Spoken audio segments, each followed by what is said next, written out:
காலையிலேயே ஒரு தோசை ஒன்று வச்சுட்டு நான் போய் தலை வலிக்குதுன்னு படுத்துட்டேன். தோசையெல்லாம் காலி பண்ணிடுச்சு. இன்னும் லஞ்சு இன்னும் பண்ண ஆரம்பிக்கல. அதுக்குள்ளே ஸ்நாக்ஸுக்கு வெயிட்டிங். காராசேவுக்கு சாப்பிட்றியா? ஸ்நாக்ஸுக்கு வெயிட்டிங். அங்கே பாருங்க, அங்கே ஒன்று ஸ்நாக்ஸ் வைக்க ஆளுங்கன்னே வந்துடுச்சு. காலையிலே தோசை கல்லை வச்சோடனே வந்துட்டாளுங்க. உடச்சி போகலாம், இல்லைன்னா இவளுக்கு சண்டை போட்டுகிட்டே இருப்பாளுங்க. இந்த சாப்பிடே காராசு வச்ச உடனே சண்டை பாருங்க. காராசேவு கூட கூப்பிடுது, அம்மா அம்மான்னு கூப்பிட்ற மாதிரி இருக்கு எனக்கு.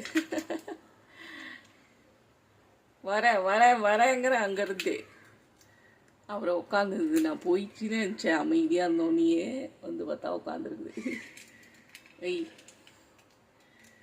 அங்கே பாரு உன் ஃப்ரெண்டு உட்காந்துருக்கா. எடுத்துகிட்டு போடி, பாவம்ல அவ்வளோ. வாடா, நீ வா. அது அந்தாண்ட இறக்கிச்சு, ஸ்லாஃப்ட்டுக்குள்ளே இறங்கிச்சு. அங்கே உட்காந்துருக்கு, மண்டை மட்டும் தெரியுது. எடுத்துகிட்டு போடா. மோ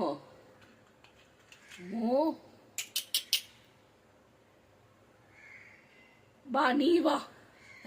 அம்மோ நாங்கள் தெரியுது பாருங்க தலை. எடுத்துட்டு போடா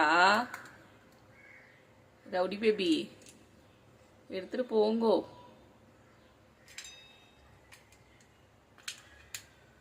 இதுங்க தான் இப்போ எனக்கு என்டர்டெயின்மெண்ட்டே. அந்த பக்கம் பால்கனியில் போய் உக்காந்துட்டோன்னா என் பொண்ணும் நானும் மரத்துலேயே சண்டை போட்டுக்குவோங்க ஒன்றுக்கு ஒன்று. எங்கள் வீட்டு செல்லம் தான். எங்கள் வீட்டில் அந்தாண்ட ஒரு பால்கனியில் வாஷிங் மிஷின் வச்சுருப்பேன். அந்த அசோகா மரத்துக்கிட்ட உட்காந்துக்கிறது, ஜோடியாக உட்காந்துக்கிறது எங்கள் வீட்டு செல்லம். தனியாக நான் கண்டுபிடிச்சிடுவேன். ஏன்னா அதுங்க நாங்கள் போய் உட்காந்தா எங்கள் பக்கத்தில் கொஞ்சம் நெருங்கி கிழக்கிட்ட உட்காந்துருப்போம். கண்டுபிடிச்சிடுவோம் நாங்கள். மற்ற காக்காலாம் அடையாளம் தெரியாது. எங்கள் செல்லம் வந்துருங்க இதில்.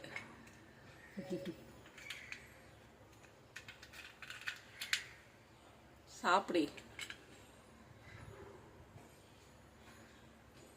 எடுத்துட்டு போடியே.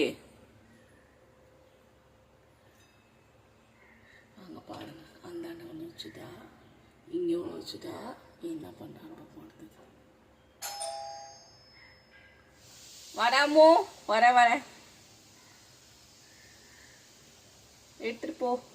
என் பொண்ணு வந்துட்டா, நான் போய் கதவை ஓப்பன்